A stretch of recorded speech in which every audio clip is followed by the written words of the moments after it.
जय जगन्नाथ बंधुगण आज आम जानिबा 23 मई 2024 गुरुवार दिनर मेष ठारू आरंभ करी मीन राशि पर्यंतर द्वादश राशि राशिफल विषय किंतु ता पूर्वर सर्वप्रथमे जानिबा आजिर पंजिका विषय। आज हेउची 23 मई 2024 गुरुवार बैशाख शुक्ल पक्ष पूर्णिमा वृष 10 दिन। आज अनुराधा नक्षत्र ओ बिछा चंद्र। आजिर शुभ बेला दिवा 3 घंटा 50 मिनिट रु दिवा 6 घंटा 29 मिनिट पर्यंत। आजिर सूर्योदय प्रातः 5 घंटा 12 मिनिट। आजिर सूर्यास्त संध्या 6 घंटा 28 मिनिट। आज सिंह कन्या ओ मकर राशि घात चंद्र एवं तुला ओ कुंभ राशि घात बार। आज आमिष ओ तैल भक्षण निषेध। तो बंधुगण आसंतु जानिबा आजिर राशिफल विषय। ता पूर्वर आम चैनल को जो मैंने नुआ करी आछंती तले थिबा लाल रंगर सब्सक्राइब बटन को दबाई आम चैनल को सब्सक्राइब करंतु ओ पाखरे थिबा घंटी बटन को दबाई ऑल रे सिलेक्ट करंतु काहेकि ना आमे अपलोड करिथवा प्रत्येक वीडियो नोटिफिकेशन आपण सर्वप्रथमे पाई परिबे। तो प्रथमे जानिबा मेष राशि विषय। आपणक राशि स्थान रु चंद्रमा अष्टम भाव में गोचर भ्रमण करुछंती अर्थात छोट छोट कथारे आपण क्रोधित हेबे। सेथिपई क्रोधरे नियंत्रण न रखिले केते समस्यार सामना करबाकू पड़िबो। पारिवारिक परिवेश खराब होई पारे। कार्य क्षेत्र रे असफलतार सामना करबाकू पड़िबो एवं विशेष करी गुप्त शत्रुंक ठारू आपणको सावधान रहिबा उचित। स्वास्थ्य अवस्था मध्य सामान्य दुर्बल रहिबो। पड़ोशी सहकर्मी बा अन्य कोनोसी व्यक्तिंक सहित अजथा जुक्ति तर्क ओ वाद विवाद देखा देई पारे किंतु शांत स्वभाव रे बुझी विचारी कार्य कले सफलता पाई परिबे। अन्यथा आपण लोकंक ठारू अपमानित होई पारंती। वाणिज्य व्यवसाय रे सामान्य क्षतिर संभावना रहिछि एवं कोनोसी भूल निर्णय नै आपण पश्चाताप करिबे। आज आपण गोपाल सहस्र नामर पाठ करंतु शुभ फल पाइबे। वृष राशि आपणक राशिरु चंद्रदेव सप्तम भाव में गोचर भ्रमण करुछंती अर्थात धार्मिक कार्यक्रम रे आज आपणक रुचि बढ़िबो। मन रे भक्ति ओ सद्भावना जागृत हेब तथा पूजा पाठ ओ धार्मिक कार्य रे आपण समय व्यतीत करिबे। आपण निज वाणी द्वारा समस्तंक प्रिय भाजन हेबे। पारिवारिक सदस्यंक सहित धार्मिक अनुष्ठान आदि कार्यक्रमर योजना करि पारंती। जीवन साथींक पक्षरु पूर्ण सहयोग मिलिब एवं संपर्क रे घनिष्ठता आसीब। जदि आपण अविवाहित ताहले सठिक जीवन साथींक चयन करि परिबे तथा आपणक इच्छा शक्ति वृद्धि पाइब। निज भविष्यत को नहीं गुरुत्वपूर्ण निष्पत्ति आपण आज नहीं पारंती। विद्यार्थी छात्र छात्री माननकु शिक्षा क्षेत्र रे बंधु मित्रंक सहयोग मिलिबारु मन रे खुशी अनुभव करिबे। परिवार रे हस खुशीर वातावरण लागि रहिबो। व्यापार वाणिज्य और कारोबार रे उत्तम लाभ परिणाम प्राप्त करिबे। आज आपण भगवान राधा कृष्ण को तुलसी अर्पण करंतु शुभ फल पाइबे। मिथुन राशि आपणक राशि स्थान रु चंद्रदेव आज षष्ठ भाव में गोचर भ्रमण करुछंती अतः आकस्मिक धन प्राप्तिर उत्तम योग रही।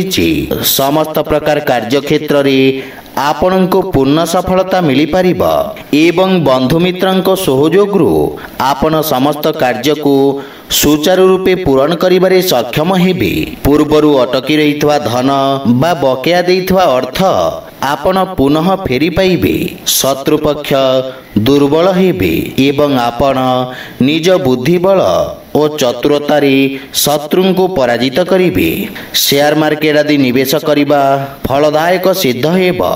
व्यवसायी माने साधु और सचोट भावे कर्मयोग को श्रेष्ठता करी सम्मान और प्रतिष्ठार अधिकारी हेबे। आपना लोकंक साहाय्य सहयोग पाई ଆପଣ ଜୀବନ ସୁଧାରି ନେବେ। ସାମାଜିକ ମାନ ସମ୍ମାନରେ ବୃଦ୍ଧି ଘଟିବ ଏବଂ ପରିବାରରେ ହସ ଖୁସିର ବାତାବରଣ ଲାଗି ରହିବ। ଆଜି ଆପଣ ତୁଳସୀ ବୃକ୍ଷରେ ଜଳ ଅର୍ପଣ କରନ୍ତୁ, ଶୁଭ ଫଳ ପାଇବେ। କର୍କଟ ରାଶି, ଆପଣଙ୍କ ରାଶି ସ୍ଥାନରୁ ଚନ୍ଦ୍ରଦେବ ଆଜି ପଞ୍ଚମ ଭାବରେ ଗୋଚର ଭ୍ରମଣ କରୁଛନ୍ତି। ଅତଃ ଶିକ୍ଷା କ୍ଷେତ୍ର ପ୍ରତି ଆଗ୍ରହ ପ୍ରକାଶ କରିବେ। ବିଦ୍ୟାର୍ଥୀ ବର୍ଗଙ୍କ ପାଇଁ ସମୟ ଉତ୍ତମ ଫଳଦାୟକ ସାବ୍ୟସ୍ତ ହେବ। ସେଥିପାଇଁ ଶିକ୍ଷା କ୍ଷେତ୍ରରେ ଯାହା ବି ଅଧ୍ୟୟନ କରିବେ ଉତ୍ତମ ପରିଣାମ ପାଇପାରିବେ। ପାରିବାରିକ ଜୀବନରେ ଗୃହକୁ ଅତିଥିଙ୍କ ଆଗମନର ଯୋଗ ରହିଛି। ଆପଣଙ୍କ ମନରେ ଦୟାର ଭାବନା ବିଦ୍ୟମାନ ରହିବ ଏବଂ ମନରେ ସୁବିଚାର ଉତ୍ପନ୍ନ ହେବ। ସ୍ୱାସ୍ଥ୍ୟ ଅବସ୍ଥାରେ ମଧ୍ୟ ଉତ୍ତମ ସୁଧାର ଦେଖିବାକୁ ମିଳିବ, କିନ୍ତୁ ସନ୍ତାନ ପକ୍ଷରୁ ଆପଣ ସାମାନ୍ୟ ଚିନ୍ତା ଅନୁଭବ କରିବେ। କିନ୍ତୁ ଆପଣଙ୍କ ଉତ୍ତମ ମାର୍ଗଦର୍ଶନ କାରଣରୁ ସନ୍ତାନ ମଧ୍ୟ ସଫଳତା ପାଇବେ। ବାଣିଜ୍ୟ ବ୍ୟବସାୟ କ୍ଷେତ୍ରରେ ଉତ୍ତମ ଲାଭ ପରିଣାମ ପ୍ରାପ୍ତି ହେବ। ଚାକିରି କ୍ଷେତ୍ରରେ ଉଚ୍ଚ ଅଧିକାରୀ ଓ ସହକର୍ମୀଙ୍କ ସାହାଯ୍ୟ ସହଯୋଗ ମିଳିବ, କିନ୍ତୁ ନିଜ ବ୍ୟବହାରର ବିଷୟ ଧ୍ୟାନ ରଖନ୍ତୁ। ଆଜି ଆପଣ ଭଗବାନ ବିଷ୍ଣୁଙ୍କ ଧ୍ୟାନ କରନ୍ତୁ, ଶୁଭ ଫଳ ପାଇବେ।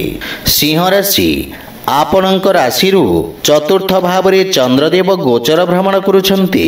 ଅର୍ଥାତ୍ ପରିବାରରେ ସାମାନ୍ୟ କଳହପୂର୍ଣ୍ଣ ବାତାବରଣ ଲାଗି ରହିବ।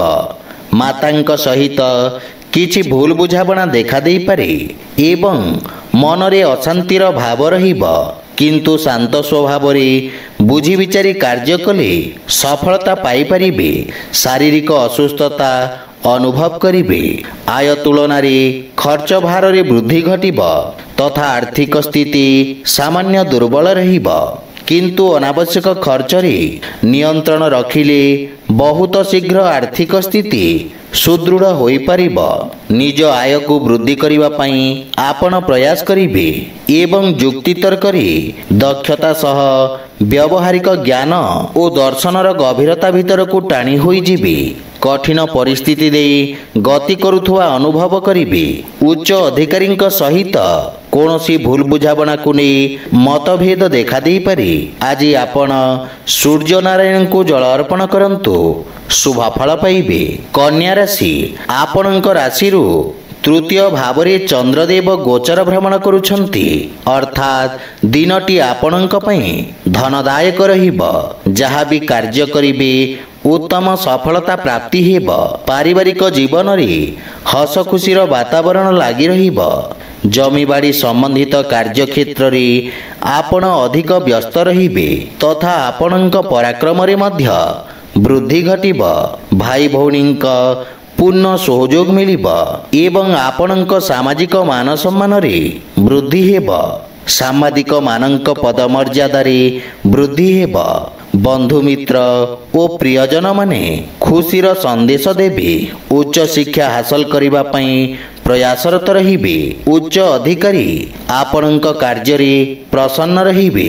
ପ୍ରେମ ପ୍ରସଙ୍ଗରେ ମଧ୍ୟ ଆପଣ ସଫଳତା ପାଇପାରିବେ ଏବଂ ସମସ୍ତ ଚିନ୍ତାରୁ ମୁକ୍ତି ପାଇବା ସହ ମାନସିକ ଶାନ୍ତି ଅନୁଭବ କରିବେ। ଆଜି ଆପଣ ବୟୋଜ୍ୟେଷ୍ଠଙ୍କ ଆଶୀର୍ବାଦ ନିଅନ୍ତୁ, ଶୁଭ ଫଳ ପାଇବେ। ତୁଳା ରାଶି, ଆପଣଙ୍କ ରାଶି ସ୍ଥାନରୁ ଚନ୍ଦ୍ରଦେବ ଦ୍ୱିତୀୟ ଭାବରେ ଗୋଚର ଭ୍ରମଣ କରୁଛନ୍ତି। ଅତଃ ଦିନଟି ଆପଣଙ୍କ ପାଇଁ ସାମାନ୍ୟ ରହିବ, କିନ୍ତୁ ନିଜ ବାଣୀରେ ସଂଯମତା ବଜାୟ ରଖନ୍ତୁ ଏବଂ କ୍ରୋଧରେ ମଧ୍ୟ ନିୟନ୍ତ୍ରଣ ରଖନ୍ତୁ। କୁଟୁମ୍ବ ପରିବାର ସଦସ୍ୟଙ୍କ ପୂର୍ଣ୍ଣ ସହଯୋଗ ମିଳିବ ଏବଂ ତାଙ୍କ ସାହାଯ୍ୟ ସହଯୋଗ ଦ୍ୱାରା ଆପଣ ସମସ୍ତ ସମସ୍ୟାର ସମାଧାନ କରିପାରିବେ। ସଙ୍ଗୀତ, ନୃତ୍ୟ ତଥା କଳା କ୍ଷେତ୍ରରେ ଥିବା ବ୍ୟକ୍ତିଙ୍କ ପାଇଁ ଦିନଟି ଅତ୍ୟନ୍ତ ଫଳଦାୟକ ରହିବ। ଗୁରୁଜନଙ୍କ ପ୍ରତି ଆଦର ଭାବ ଜାଗ୍ରତ ହେବ ଏବଂ ଗୁରୁଜନଙ୍କ ଆଶୀର୍ବାଦ ପ୍ରାପ୍ତ କରିବେ। ଅଧିକ ପରିଶ୍ରମ କରି उत्तम परिणाम पाइपारिबे। पारिवारिक क्षेत्र रे भोग विलास ओ आनंदमय मुहूर्त अतिबाहित करिबे। दान पुण्य ओ गो सेवा रे आनंद अनुभव करिबे। आज आपण भगवान गणेश को दुब अर्पण करंतु शुभ फल पाइबे। बिछा राशि आपणक राशि स्थान आज चंद्रदेव गोचर भ्रमण करिबे, अर्थात आयर नुआ नुआ योजना प्रस्तुत करिबे एवं मनोरंजन और भ्रमण रे अधिक समय अतिबाहित करिबे। कार्य क्षेत्र रे पूर्ण सफलता पाई परिबे, किंतु खाद्यपेय रे नीति नियम रक्षा करने सहित मन को शांत रखि पारिले स्वास्थ्यावस्था उत्तम रहिबा। वाणिज्य व्यवसाय क्षेत्र रे जेते अधिक परिश्रम करिबे सेते अधिक लाभ परिणाम पाई परिबे एवं समस्त बाधा विघ्न को पछरे पकई आपण कार्य क्षेत्र रे पूर्ण सफलता प्राप्त करिबे। कौनसी प्रकार खुशी खबर पाई मनरे प्रसन्नतार भाव रहिबा एवं कार्य क्षेत्र रे बंधु मित्रंक सहयोग आपण लाभवान हेबे। उच्च संभावनार आशा और आश्वासना लाभ करी मानसिक शांति अनुभव करिबे तथा नूतन ज्ञानर वृद्धि हेबा एवं परिश्रमर यथेष्ट फल प्राप्ति हेबा। आज आपण गोमाता को खाइबाकू दियंतु शुभ फल पाइबे। धनुराशि आपणक राशि चंद्रमा आज द्वादश भाव रे गोचर भ्रमण करुछंती, अर्थात दिनटी आपणक पई सामान्य चिंताजनक परिस्थिति उत्पन्न करि पारे। व्यापार वाणिज्य रे क्षतिर जोग रहिछि एवं दिनटी धाँ दौड़ा और कार्य व्यस्तता दे गति करिबे। कार्यभार जोगु आपण मानसिक चिंतित हेबे एवं कौनसी प्रकार अशुभ समाचार पाई मनरे निराशार भाव रहिबा। सेथिपई धैर्य और बुद्धि बल रे कार्य करंतु सफलता पाइबे। अनावश्यक खर्च रे वृद्धि घटिबा। आज आपनको कौनसी महत्वपूर्ण निर्णय नेबा उचित नुहे।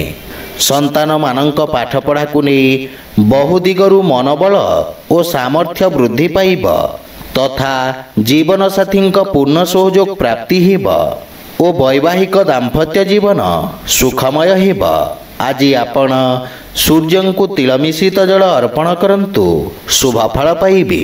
मकर राशि आपणक राशि स्थान चंद्रमा एकादश भाव रे गोचर भ्रमण करिबे, अर्थात दिनटी आपणक पई शुभ फलदायक सिद्ध हेब। प्रेम जीवन रे सफलता और परस्पर मध्य रे आहुरी घनिष्ठता वृद्धि पाइब तथा आपण आत्मविश्वास रे परिपूर्ण रहिबे। पति पत्नी संबंध रे सुधार आसिब। आय दृष्टि रे नुआ नुआ स्रोतरु आयर अवसर पाई परिबे। स्वास्थ्यावस्था उत्तम अनुकूल रहिब एवं आपणक प्रभाव रे मध्य वृद्धि घटिब। कौनसी गणमान्य व्यक्तिंक सहित आपण आज देखा साक्षात करि पारंती, जहा फल रे जीवन रे नुआ दिग को गति करिबे। राजनीति क्षेत्र रे लोक संपर्क वृद्धि हुई पदस्थ व्यक्तिंकर आस्था भाजन हेबे। दाम्पत्य जीवन आनंदमय हेब, किंतु खाद्यपेय प्रति सतर्क रहिबा सहित व्यायाम करिबा आवश्यक एवं कौनसी प्रकार यात्रा मध्य आपणक पई क्षति साब्यस्त हेब। आज आपण पक्षी को दाना खाइबाकू दियंतु शुभ फल पाइबे। कुंभ राशि आज आपणक राशि चंद्रदेव दशम भाव रे गोचर भ्रमण करुछंती, अर्थात राजनैतिक बैठक रे आपण भाग नहीं पारंती। राजनीति स्तर रे आपणक मान सम्मान पद प्रतिष्ठा वृद्धि पाइब एवं वयोज्येष्ठंक सम्मान करिबे। आपण समाज रे किछि प्रतिष्ठित व्यक्तिंक सहित सामिल होई पारंती। कार्य क्षेत्र रे मध्य किछि महत्वपूर्ण परिवर्तन करि पारंती। कार्य क्षेत्र रे आपण किछि कठोर निष्पत्ति नै पारंती एवं भविष्यत रे सेही कार्यरु आपण उत्तम परिणाम मध्य पाई परिबे। पितांक मार्गदर्शन रे कार्य कले सफलता मिलिब एवं संतानंक संबंधित कौनसी महत्वपूर्ण एवं उन्नतिमूलक संवाद मिली पारे। राजनीति क्षेत्र रे आपणक वर्चस्व ଓ ପ୍ରତିଷ୍ଠାରେ ମଧ୍ୟ ବୃଦ୍ଧି ହେବ। ନୂଆ ନୂଆ କାର୍ଯ୍ୟ ଯୋଜନା ପ୍ରସ୍ତୁତ କରି ଆପଣ ଲାଭବାନ ହେବେ। ପାରିବାରିକ ସଦସ୍ୟଙ୍କ ପୂର୍ଣ୍ଣ ସହଯୋଗ ମିଳିବ। ଆଜି ଆପଣ ଅସହାୟ ବ୍ୟକ୍ତିଙ୍କୁ ସାହାଯ୍ୟ କରନ୍ତୁ, ଶୁଭ ଫଳ ପାଇବେ। ମୀନ ରାଶି, ଆପଣଙ୍କ ରାଶି ସ୍ଥାନରୁ ଚନ୍ଦ୍ରଦେବ ଆଜି ନବମ ଭାବରେ ଗୋଚର ଭ୍ରମଣ କରୁଛନ୍ତି, ଅର୍ଥାତ୍ କୋର୍ଟ କଚେରୀ ଓ ମାଲି ମକଦ୍ଦମାର ରୂପରେଖା ପ୍ରସ୍ତୁତ କରିବେ ଓ ସେଥିରେ ପୂର୍ଣ୍ଣ ସଫଳତା ମଧ୍ୟ ପାଇପାରିବେ। କିନ୍ତୁ ସନ୍ତାନଙ୍କ ଭବିଷ୍ୟତକୁ ନେଇ ଆପଣ ସାମାନ୍ୟ ଚିନ୍ତିତ ରହିବେ। ଭାଗ୍ୟ ଆଜି ଆପଣଙ୍କ ସପକ୍ଷରେ ରହିବ ଏବଂ ଯାହା ବି କାର୍ଯ୍ୟ କରିବେ ଭାଗ୍ୟର ପୂର୍ଣ୍ଣ ସମର୍ଥନ ମିଳିବ। ସେଥିପାଇଁ ନୂଆ ନୂଆ ଯୋଜନା ପ୍ରସ୍ତୁତ କରି ଆଗକୁ ବଢ଼ିଲେ ଉତ୍ତମ ପରିଣାମ ମିଳିବ। ସ୍ୱାସ୍ଥ୍ୟାବସ୍ଥାରେ ସୁଧାର ଆସିବ। ବୁଦ୍ଧି, ବିବେକ ଓ ବ୍ୟବହାରରେ ସମସ୍ତ କାର୍ଯ୍ୟ ପୂରଣ କରିବାରେ ସଫଳ ହେବେ। କର୍ମକ୍ଷେତ୍ରରେ ସମାଲୋଚିତ ହେଲେ ମଧ୍ୟ ଭାବମୂର୍ତ୍ତି ଅକ୍ଷୁଣ୍ଣ ରହିବ।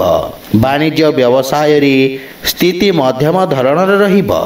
ଆଜି ଆପଣ ଭଗବାନ ବିଷ୍ଣୁଙ୍କୁ ତୁଳସୀ ଅର୍ପଣ କରନ୍ତୁ, ଶୁଭ ଫଳ ପାଇବେ।